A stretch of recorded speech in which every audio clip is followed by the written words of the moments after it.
Unusual for me to have on this program a guest who's done more television than I have. It's even more unusual when that person isn't a broadcaster, but is in fact a politician. But as anyone who's watched television over the last few months will know, if there's one face who's been rarely absent from our television screens, it's Arun Jaitly. Welcome to the program, Arun. Congratulations on becoming Information and Broadcasting Minister. The sort of big question.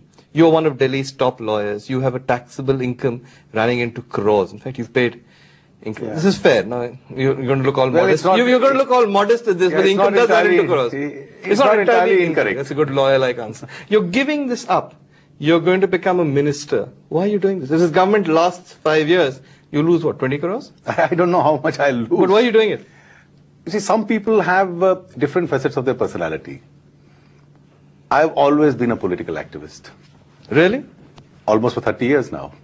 I became an ABVP worker in the year 1970. We are now in 1999. You were a student activist. I was the president of the Delhi University Students' Union. And at that time, JP's movement in Bihar had picked up. So I became very close to JP himself. And I was an activist in that movement. In fact, we formed a coordination committee of youth and student organizations, of which I was the convener. And all our ABVP and present socialist friends also, whichever side they're on, from Lalu Prasad Yadav to the others, the same side. We all were a part of the same group. He was a socialist, we were with the ABVP, and we all worked together in that movement. How did you get arrested? Well, the emergency was imposed on the midnight of 25th, 26th June. The police tried to pick me up in the middle of the night when it was imposed. So I managed to escape out of the rear door of my house. Instead, they took my father to the police station and then he was released after some hours. So in the next morning, I thought that since such a major event has taken place and a protest must be organized, JP had been arrested, all political leaders had been arrested. So I got together certain other colleagues in the university with me and tried to gather a crowd. Though it was summer vacations, it was difficult gathering a crowd. We managed to get a crowd of about 300. And burnt an effigy of the emergency. This is after the emergency had been declared? On the 26th morning at 11 a.m. This was dangerous, surely? It was dangerous, and that was also a satyagraha. It was a mode of your own protest. In fact, that was the only protest that took place against the emergency that day. Since I led it and I gave a speech, by the time police had landed up and surrounded this whole demonstrations. So my other friends who were helping me, I advised them to go away. There was no way I could escape, and I was arrested. And you spent the emergency in jail? I was in jail for the whole 19 months of the emergency. You've been in student politics. You're president of the Delhi Students' Union. You organized one of the first protests against the emergency. You're arrested. The logical thing now surely is to go into politics. Well, I started off as a lawyer. I thought you need a source of livelihood and you need an honest source of livelihood. I practiced through the late 70s. I became a lawyer in 1977 and the 80s. And by the middle of 1980s, my interest in law caught up to such an extent that I got totally drowned in it. One phase that people do remember is when you became what? Additional Solicitor General in the VP Singh government? Well, that is the, I must say, it was very kind of Mr. VP Singh to give me a break of that kind. How did that happen? Because you became at one stage quite close to VP Singh, didn't you? You see, when Mr. VP Singh was removed as the defense minister, and this is when Rajiv Gandhi's government and he was expelled, 87. He was expelled from the Congress party, and there was a commission of inquiry, the Thakkar Natarajan Commission. So I came close to him as his lawyer. At that stage, of course, he also knew that I was in the BJP. I somehow liked certain aspects of his personality. He was a very honest man. And I became reasonably close to him during that period. And he made you Additional Solicitor General? And when he took over as Prime Minister, I must confess I was too young at that stage. I never imagined that I could be a law officer. So when the suggestion was made to me, I in fact went to him and told him that I think I'm a little too young for it. So he told me this country has already seen a Prime Minister at the age of 40. So why can't there be a law officer at the age of 36? And you took the job? And I took the job. One of the things you did then was the Bofors investigation. Yes, that was in fact the first thing as a law officer I did was the Bofors investigation. My role in the investigation was really legal, not investigative. Do you think it was a success?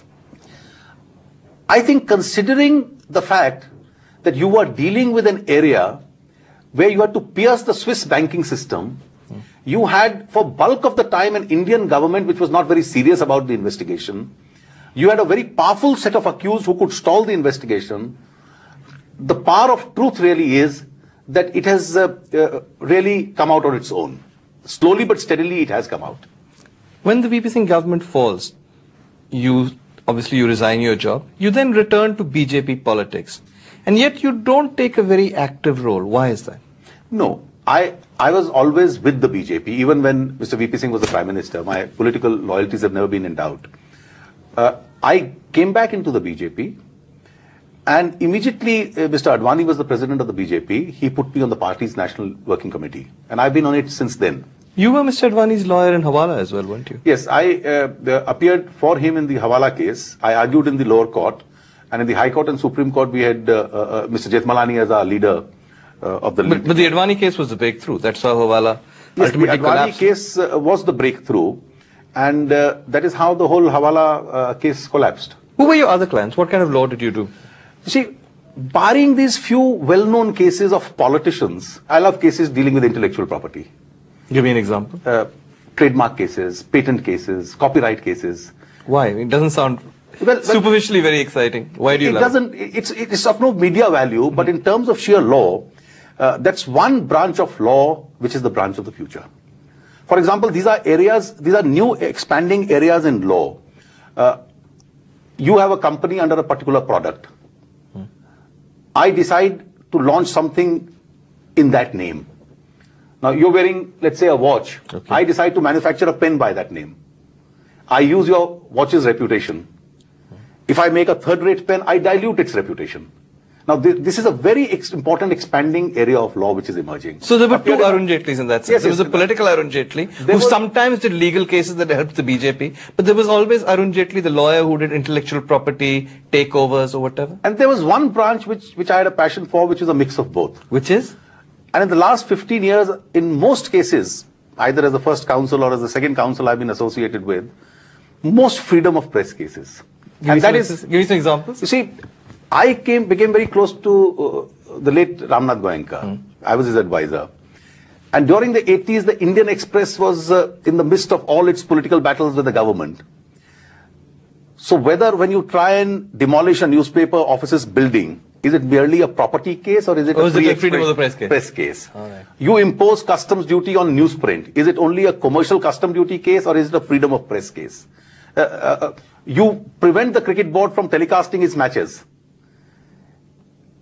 Is it the cricket board's freedom of expression even in an area of a commercial telecast to telecast its matches? Now these are all areas which have been freedom of press areas. And certainly with my present responsibility, there's a direct connection. No? There is a direct connection, conflict or otherwise, which is going to really emerge. All right. We'll talk a little bit about Arun Jaitly's political career and we'll talk much more about his ministership, but all that after a short break. Don't go away.